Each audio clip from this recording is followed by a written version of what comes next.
തെരഞ്ഞെടുപ്പ് പരാജയങ്ങൾ വാർത്തകളിൽ നിറയുമ്പോൾ അതിലേറ്റവും വലിയ ദുരന്തമായി തീർന്നത് കെ മുരളീധരന്റെ പരാജയമാണ്.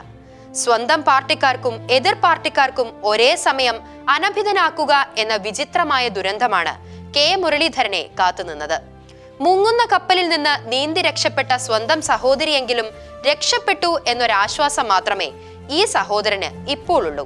പൊതുരംഗത്ത് നിന്ന് തൽക്കാലം മാറി നിൽക്കുകയാണെന്ന് ഒരു രാഷ്ട്രീയ പ്രവർത്തകന് പറയേണ്ടി വരുന്നതിലും വലിയ ദുരന്തമില്ല. തനിക്ക് വേണ്ടി പ്രചാരണത്തിനെത്താൻ ദേശീയ നേതാക്കളടക്കം ആരും എത്തിയില്ല എന്നൊക്കെയുള്ള പരാതിയുടെ കെട്ടഴിക്കുകയാണ് മുരളീധരൻ. ക്രൈസ്തവ വോട്ടുകൾ സുരേഷ് ഗോപി സ്വന്തമാക്കിയതെങ്ങനെ എന്ന അത്ഭുതത്തിന് മുന്നിൽ അന്തം വിട്ടു നിൽക്കുന്ന മുരളീധരനെയാണ് നാം ഇപ്പോൾ കാണുന്നത്. സുരേഷ് ഗോപിക്ക് വേണ്ടി 3 തവണ നരേന്ദ്രമോദി വന്നു, സുനിൽകുമാറിന് വേണ്ടി പിണറായി വിജയൻ വന്നു, എനിക്ക് വേണ്ടി വന്നത് DK ശിവകുമാർ മാത്രമെന്ന് മുരളീധരൻ പറയുന്നു. അനാഥത്വത്തിന്റെ ആൾരൂപമായി നമുക്ക് മുൻപിൽ നിൽക്കുന്നത് തൃശൂരിനെ കൈവിരലിൽ അമ്മാനമാടിയ ഒരച്ഛന്റെ മകനാണ്. അപ്പോൾ മറ്റൊരച്ഛനെയും നമ്മൾ ഓർക്കണം. കണ്ണീർ വറ്റിയ കണ്ണുമായി സ്വന്തം മകനെ കാത്തിരുന്ന ഒരച്ഛനെ തൃശൂർക്കാർക്ക് നന്നായി അറിയാം.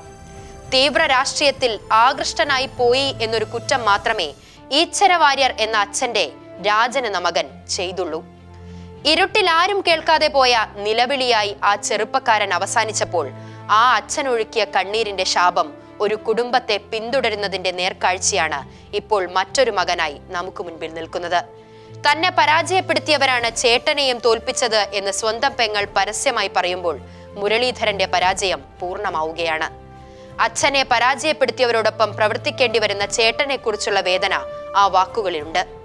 വയനാട് നൽകി അനുനയിപ്പിക്കാനുള്ള ശ്രമമൊക്കെ നടന്നെങ്കിലും ആ തൊഴിലില്ലായ്മ വേതനം കൈപ്പറ്റാൻ മുരളീധരൻ ഇനിയും തയ്യാറാകുമോ എന്ന് കണ്ടറിയണം.